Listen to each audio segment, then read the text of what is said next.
Umat Tuhan, selamat pagi. Kami sungguh bersuka cita sebab kita dapat kembali berkumpul bersama dalam ibadah minggu online GKI Nurdin pada hari ini.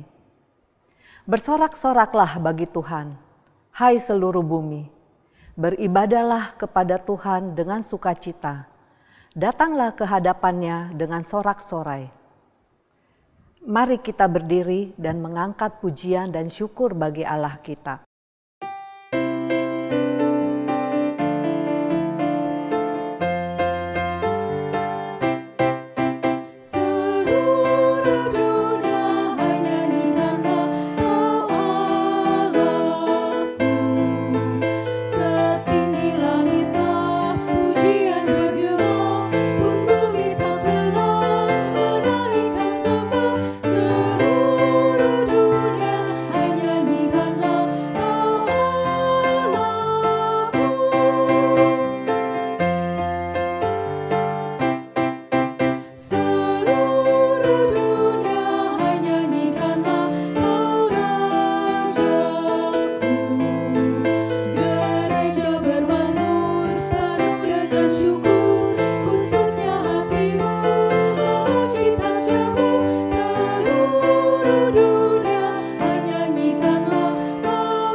Pertolongan kita adalah dalam nama Tuhan yang menjadikan langit dan bumi.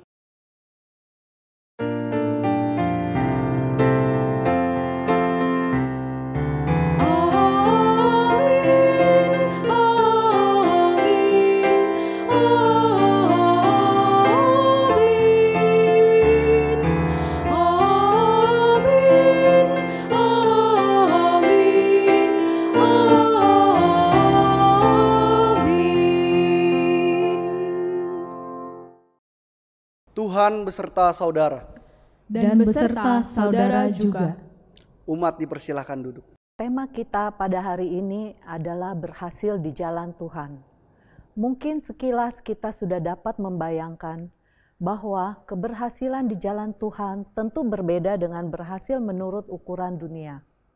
Mungkin juga sebenarnya kita sudah tahu apa yang perlu kita lakukan untuk memperoleh keberhasilan di jalan Tuhan.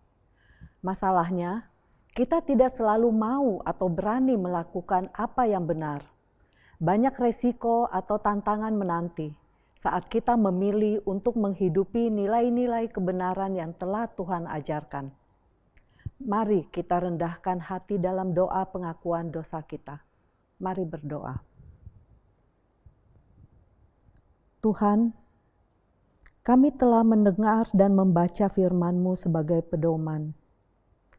Bahkan mungkin sejak sangat dini, kami telah diperkenalkan pada berbagai pilihan dan cara hidup yang berkenan dan tidak berkenan di hadapan-Mu. Namun, kami seringkali gagal berproses di dalamnya. Seiring bertambahnya usia, tantangan dan masalah kami, makin banyak juga pilihan yang cenderung menjauhkan kami dari-Mu. Gaya hidup kami tidak lagi menampilkan terang firman-Mu. Kami berbuat curang demi kesuksesan instan, menjatuhkan sesama demi keberhasilan pribadi, atau mungkin pura-pura tidak tahu pada kelaliman yang terjadi, demi mempertahankan prestasi sendiri. Tuhan, ampunilah kami. Biarlah mata kami hanya memandang kepadamu, khususnya ketika kami harus memilih jalan yang benar di tengah situasi yang rumit, agar kami semakin kuat dan kokoh dalam mengerjakan bagian kami di dunia. Sebab kami tahu tidak ada keberhasilan yang paling benar, kecuali ketika kami teguh tetap berjalan dalam kebenaran-Mu saja. Di dalam Kristus, sumber kehidupan dan pengampunan, kami berdoa dan memohon. Amin.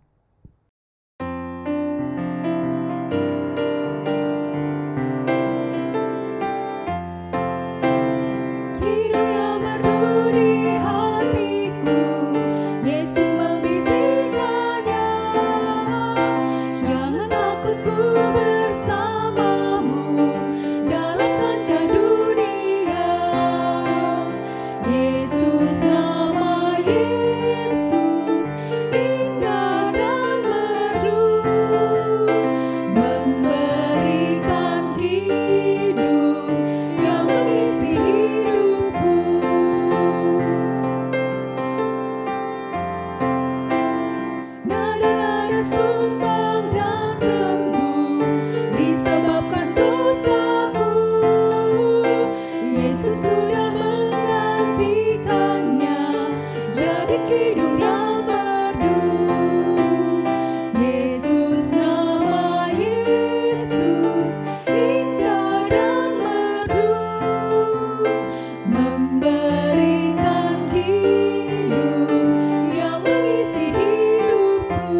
Jemaat diundang untuk berdiri.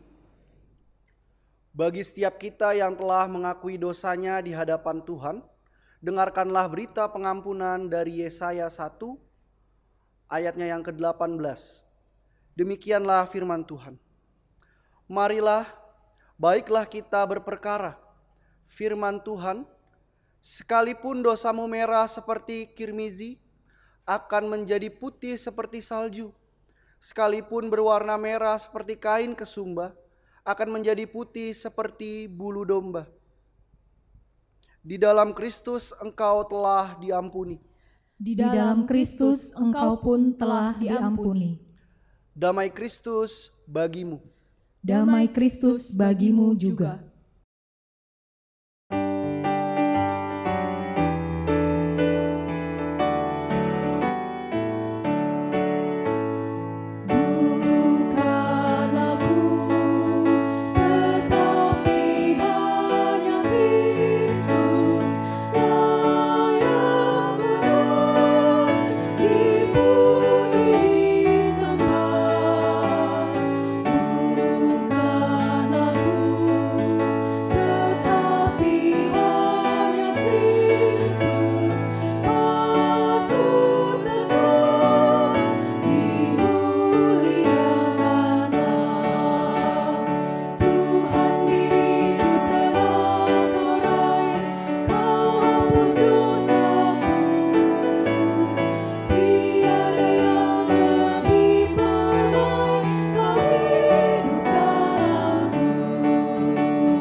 Umat dipersilahkan duduk.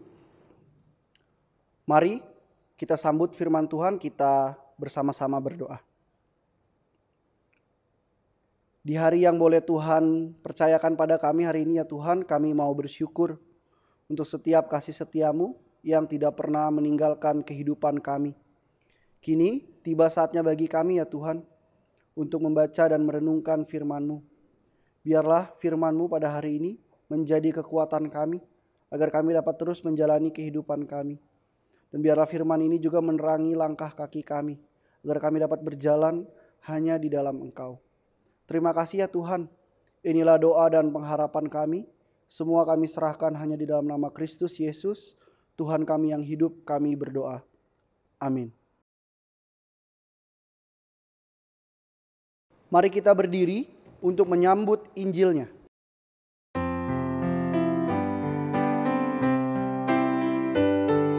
Suci, suci, suci, jiwaku menyembahmu, hatiku mengagungkanmu.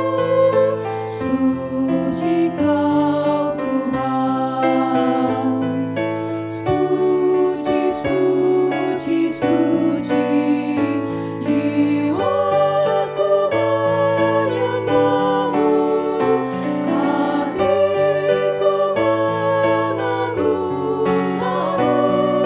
Suci Kau Tuhan.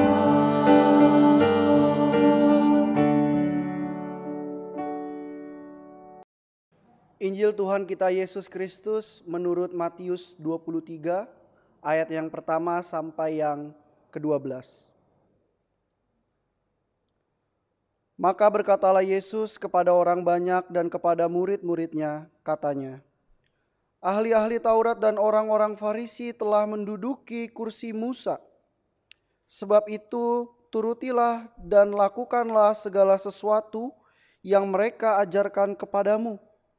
Tetapi janganlah kamu turuti perbuatan-perbuatan mereka, karena mereka mengajarkan tetapi tidak melakukannya. Mereka mengikat beban-beban berat, lalu meletakkannya di atas bahu orang, tetapi mereka sendiri tidak mau menyentuhnya.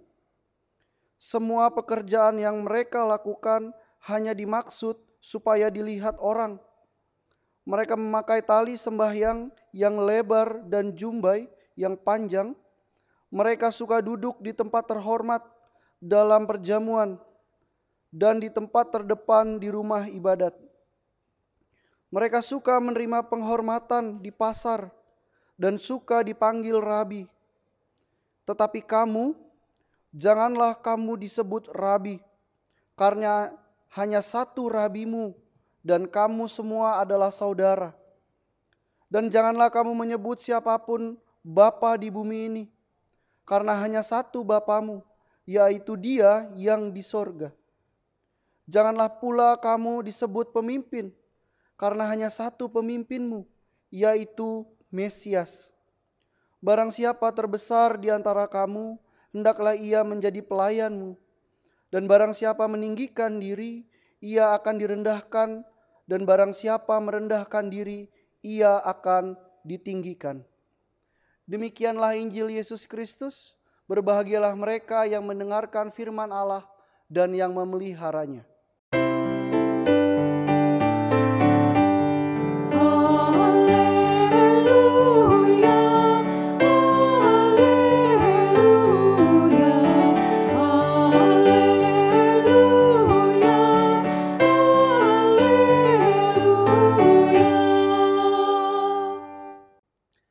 Selamat hari Minggu jemaat yang terkasih, senang rasanya kita bisa berjumpa kembali dalam ibadah online di GKI Nurdin ini.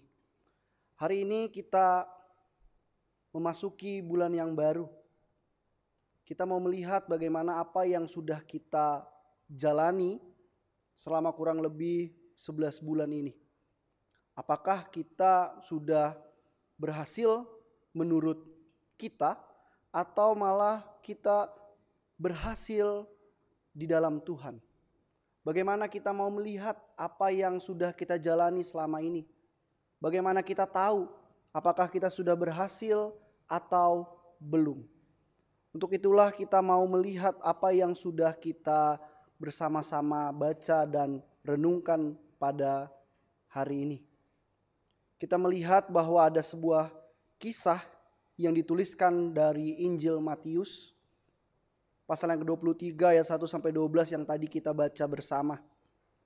Di situ dituliskan bagaimana Tuhan Yesus Kristus sedang melakukan pengajaran kepada orang-orang banyak. Orang-orang diperingatkan, orang-orang diajak berpikir untuk melihat sebuah keberhasilan dalam hidup. Untuk melihat bagaimana hidup yang berhasil itu. Tuhan Yesus seperti biasa, ia mengkritik orang-orang Farisi dan ahli-ahli Taurat yang selama ini menjadi orang-orang yang merasa paling benar, merasa paling baik di dalam kehidupan orang Yahudi.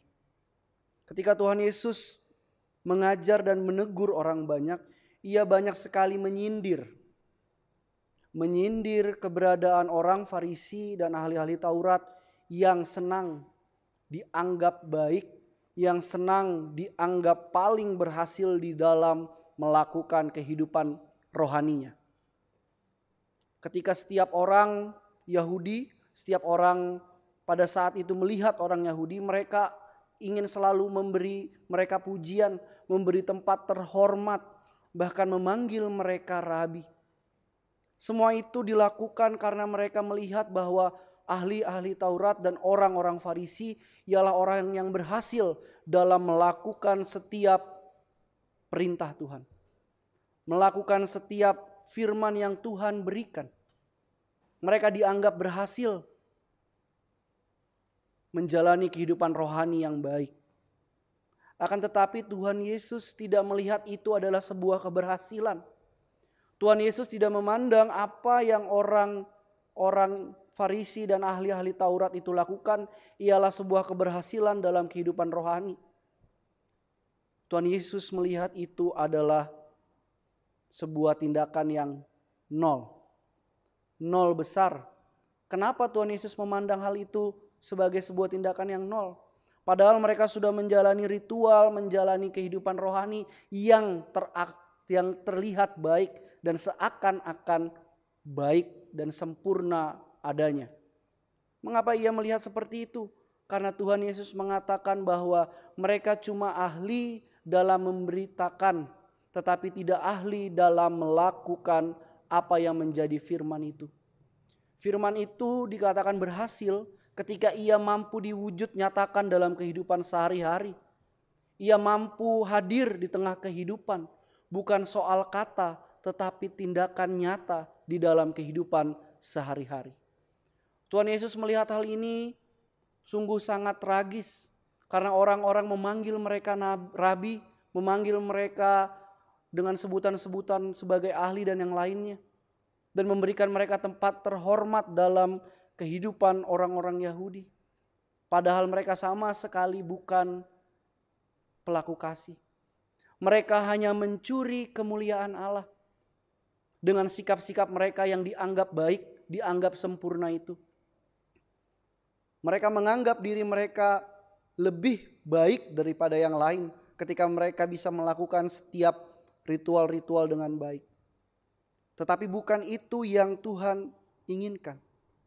Karena keberhasilan yang seperti itu hanya akan menimbulkan batas dalam kehidupan sosial. Ada orang yang baik dan ada orang yang tidak baik. Ada orang yang berhasil dan ada orang yang tidak berhasil.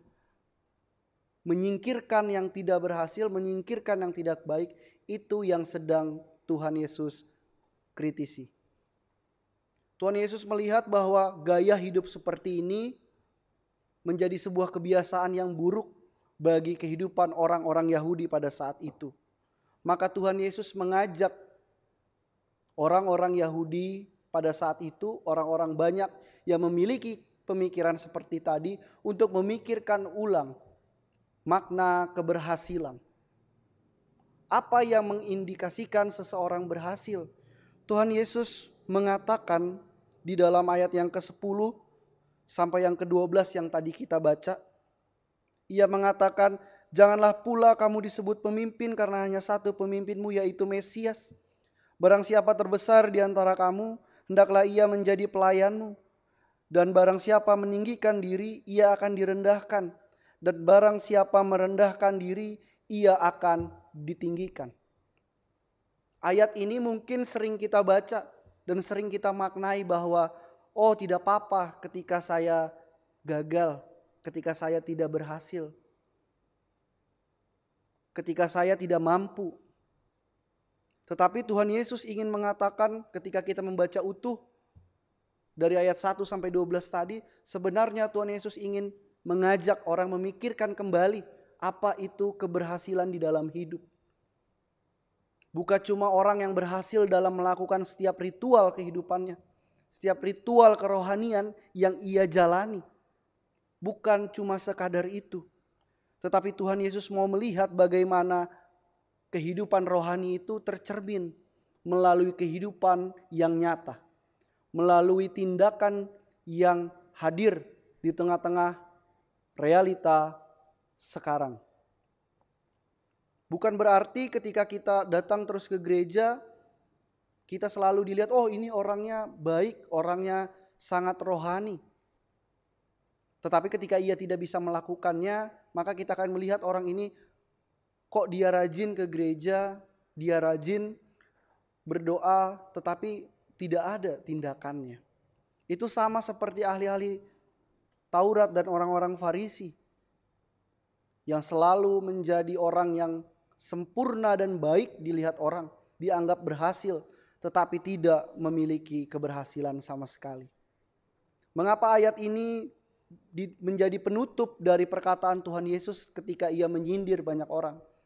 Mengapa ayat ini juga menjadi pembungkus yang manis dari setiap sindiran yang Tuhan Yesus berikan. Karena disinilah letak orang Israel tidak bisa, atau orang-orang Farisi dan ahli Taurat tidak bisa melakukannya. Yaitu menyangkal egonya, menahan egonya. Membiarkan apa yang ia lakukan, apa yang ia miliki, pencapaian yang ia lakukan adalah milik Tuhan. Ketika ia mampu merendahkan diri, maka segala sesuatu yang ia miliki di belakang, segala sesuatu yang ia miliki sekarang, itu adalah milik Tuhan, bukan milik ia. Ketika orang mampu melayani sesamanya, meskipun kedudukannya lebih tinggi, ia menyadari bahwa yang ia layani bukan cuma sekedar sesamanya, tetapi ia sedang melayani Tuhan di dalam kehidupannya. Ayat ini membungkus dan menutup sindiran-sindiran yang Tuhan Yesus lakukan kepada orang Farisi. Karena ia mau mengajak orang-orang Israel atau orang-orang Yahudi pada saat itu untuk memikirkan kembali bahwa keberhasilan yang dianggap dan dilihat sempurna dan baik tidak selamanya berkaitan dengan apa yang ditampilkan dari luar, tetapi apa yang ditampilkan melalui tindakan nyata. Bukan yang ditampilkan dari perkataan, tetapi dilakukan melalui tindakan. Ini yang sedang Tuhan Yesus ajak juga bagi kita. Tuhan Yesus mengajak kita untuk melihat sebuah keberhasilan itu bukan cuma dilihat, oh dia bisa melakukan ini, dia dalam hidupnya berhasil karena dia ini dan itu. Banyak standarisasi yang kita miliki untuk orang mencapai kata berhasil. Padahal berhasil di dalam Tuhan bukan cuma sekedar standar yang diberikan orang, tetapi berhasil di dalam Tuhan bagaimana kita mampu menekan ego kita dan melihat apa yang semua yang telah kita alami, yang kita dapat, segala pencapaian yang kita miliki adalah milik Tuhan. Simple, sederhana. Karena ketika kita menyadari hal itu, kita mampu menjadi pelayan yang baik, melayani banyak orang meskipun jabatan kita tinggi. Karena kita tahu semuanya itu adalah milik Tuhan dan bukan milik kita. Ketika kita mampu menekan ego, menyangkal diri kita merendahkan diri kita, maka yang terjadi apa? Tuhan akan meninggikan diri kita. Meninggikan bukan berarti kita diangkat supaya tinggi, tetapi melalui tindakan nyata kita orang merasakan dan orang banyak akan meninggikan kita. Lagi-lagi karena apa? Karena kesadaran kita ini adalah dilakukan untuk Tuhan dan milik Tuhan. Jemaat yang terkasih, untuk mencapai keberhasilan seperti yang Tuhan Yesus paparkan dalam kehidupan kita atau dalam bacaan kita, banyak kesulitannya. Tidak mudah. Karena apa? Karena kehidupan kita sibuk dengan standarisasi dan pembandingan satu dengan yang lain.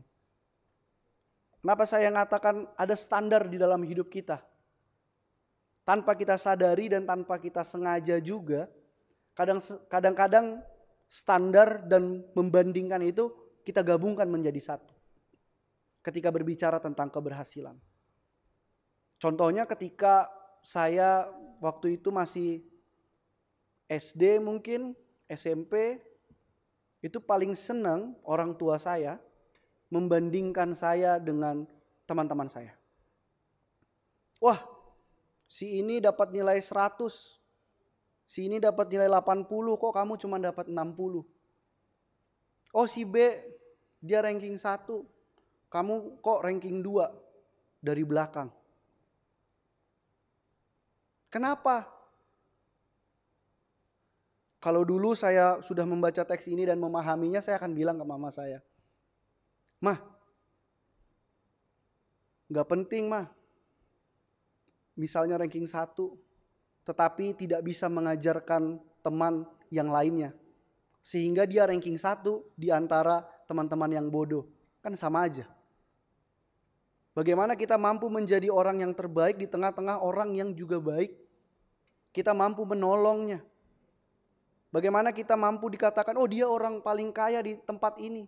Ketika di sekitarannya banyak orang miskin yang tinggal. Jelas dia paling kaya. Karena dia tidak mau membantu orang yang ada di sekitarnya. Membandingkan seperti itu dan memiliki standar anak yang baik itu seperti ini, tanpa disadari akan menumbuhkan mental yang sama. Ketika semakin besar, akhirnya saya pun juga punya standar dalam hidup saya. Oh, hidup itu harus begini, harus begini, harus begitu. Padahal ketika kita mencapai itu, saya tidak merasakan apapun, sebuah keberhasilan atau apapun. Karena ketika saya mencapai sesuatu standar yang saya miliki itu, saya hanya memuaskan ego saya. Saya hanya membesarkan ego saya karena saya mau dibilang, wah, dia anak yang berhasil. Dia anak yang hebat. Dan banyak orang memuji saya. Itu kesulitannya. Ketika kita mencapai suatu pencapaian, suatu keberhasilan, yang kita inginkan kitalah yang dipuji. Wah, hebat ya. Wah, keren ya dia bisa begitu. Dan itu membuat kita menjadi terbuai. Dan kita menjadikan itu standar.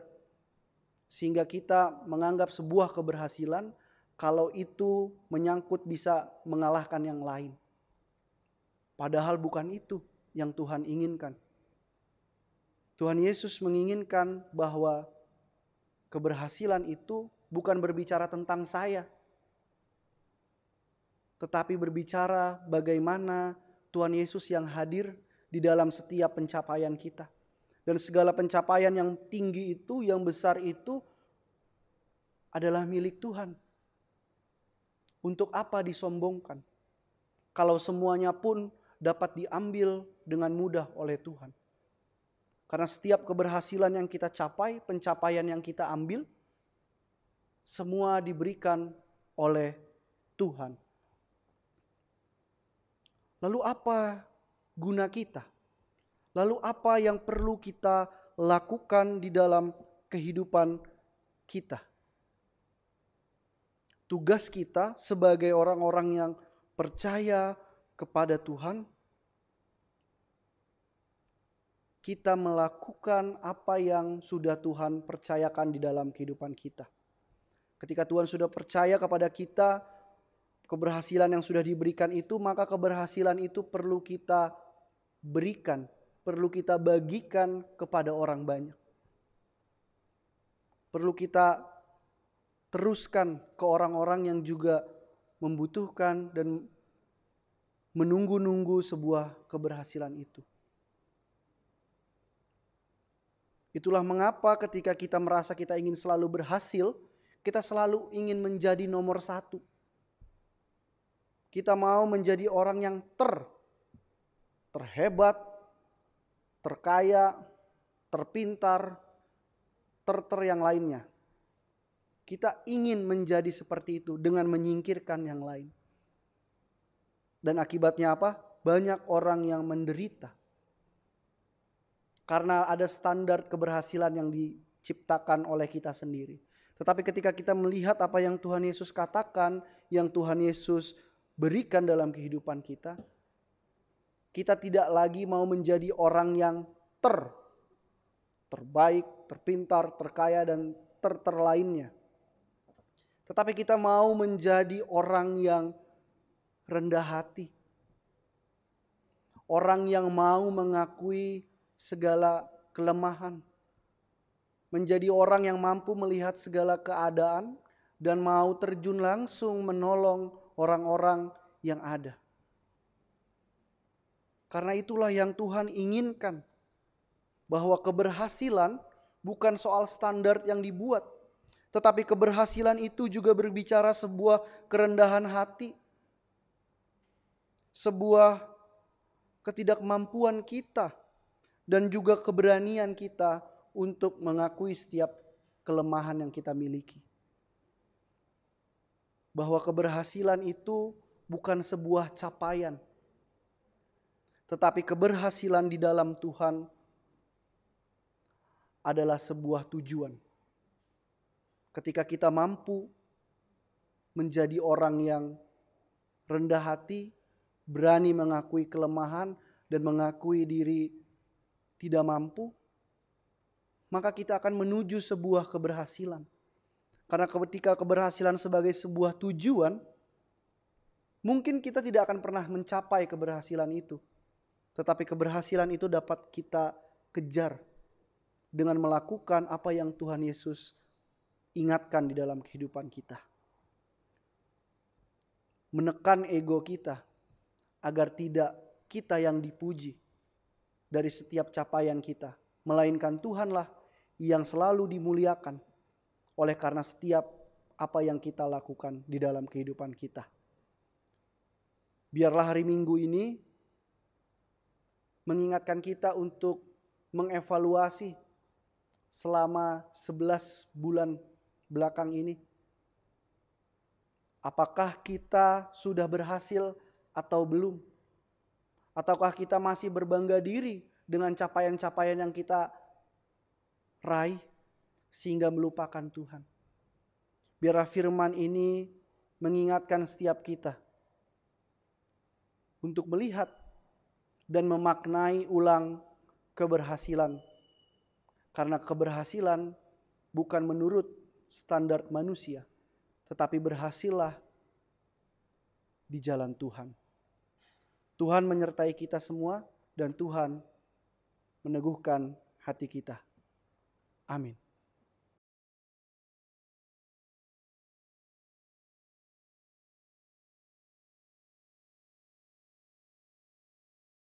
Mari kita berdiri. Bersama dengan umat Allah di masa lalu, masa kini, dan masa depan, mengingat janji baptisan kita dengan mengikrarkan pengakuan iman rasuli. Aku percaya kepada Allah, Bapa yang Maha Kuasa, Khalik langit dan bumi, dan kepada Yesus Kristus, anaknya yang tunggal Tuhan kita, yang dikandung dari Roh Kudus, lahir dari anak darah Maria, yang menderita sengsara di bawah pemerintahan Pontius Pilatus, disalibkan, mati dan dikuburkan, turun ke dalam kerajaan maut. Pada hari yang ketiga, bangkit pula dari antara orang mati, naik ke surga, duduk di sebelah kanan Allah, Bapa yang Maha Kuasa. Dan dari sana ia akan datang untuk menghakimi orang yang hidup dan yang mati. Aku percaya kepada Roh Kudus, gereja yang kudus dan am, persekutuan orang kudus, pengampunan dosa, kebangkitan orang mati, dan hidup yang kekal. Amin. Umat dipersilakan duduk. Mari kita satu di dalam doa. Kembali kami naikkan syukur kami ya Tuhan untuk setiap penyertaan yang Engkau berikan di dalam kehidupan kami. Kami mau berdoa ya Tuhan untuk keadaan bumi di mana Engkau percayakan untuk tinggal. Kami berdoa ya Tuhan untuk setiap orang-orang yang sedang berjuang untuk menemukan ataupun uji coba vaksin untuk COVID. Tuhan yang sertai setiap apa yang boleh mereka lakukan.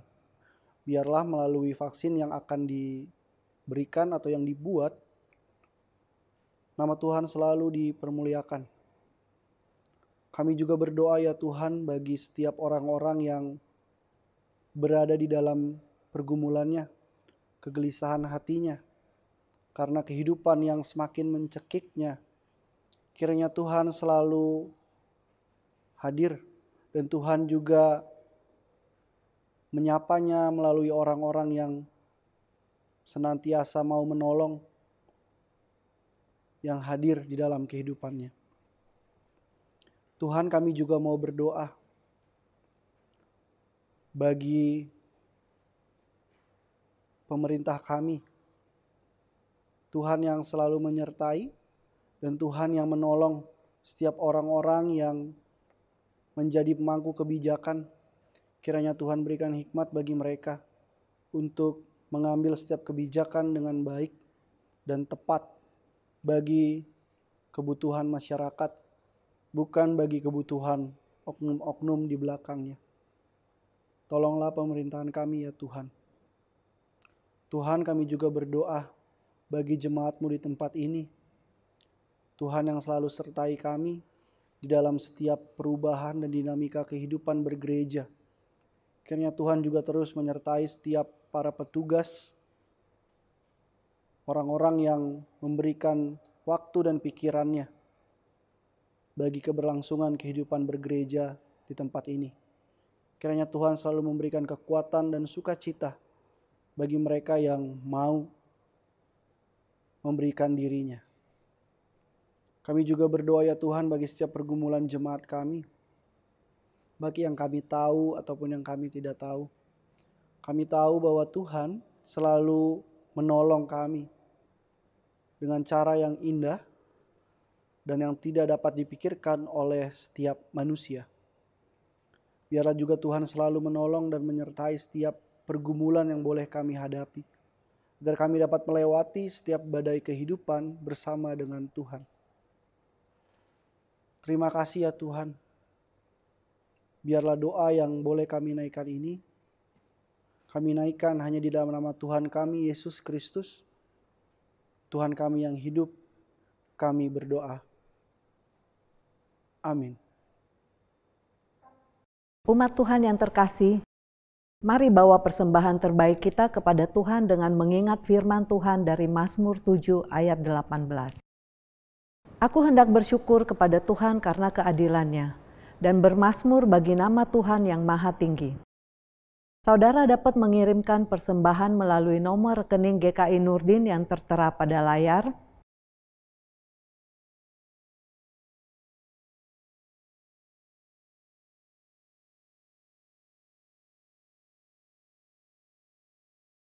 Atau yang juga dimuat di dalam warta jemaat online. Saudara juga dapat memasukkannya ke dalam amplop untuk kemudian dibawa saat kita sudah bisa beribadah bersama di gedung gereja.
Umat dipersilahkan berdiri. Mari kita berdoa. Terima kasih Tuhan untuk setiap curahan berkat-Mu dalam hidup kami. Kami bersyukur karena Engkau berkenan menyatakan diri-Mu dalam berbagai pengajaran yang kami kenal melalui firman-Mu.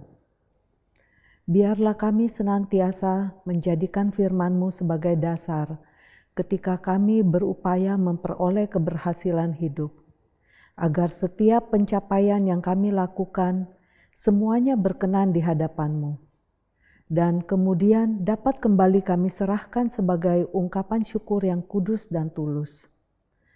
Dan pada saat ini, kami membawa persembahan syukur kami padamu.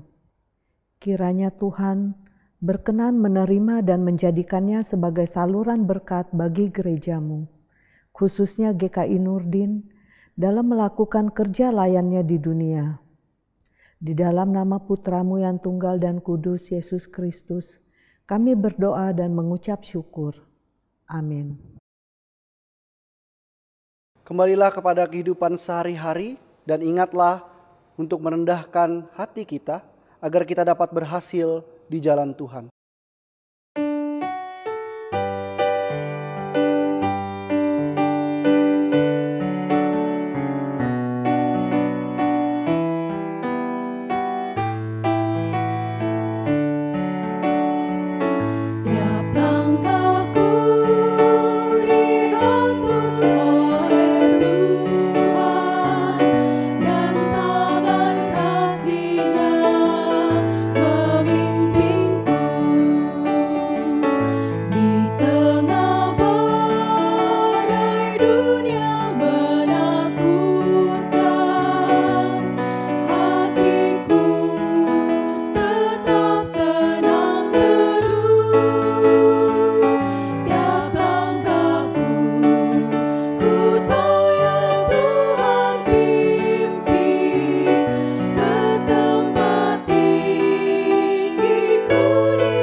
Arahkanlah hatimu kepada Tuhan.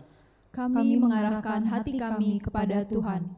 Jadilah saksi Kristus. Syukur kepada Allah, Terpujilah Tuhan. kini dan selamanya. Mari kita menerima berkat dari Tuhan. Tuhan memberkati kita dan melindungi kita.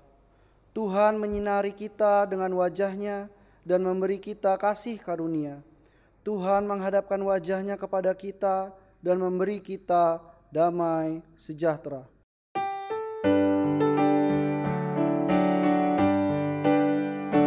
Haleluya.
Ibadah telah selesai, umat dipersilahkan duduk dan bersaat teduh.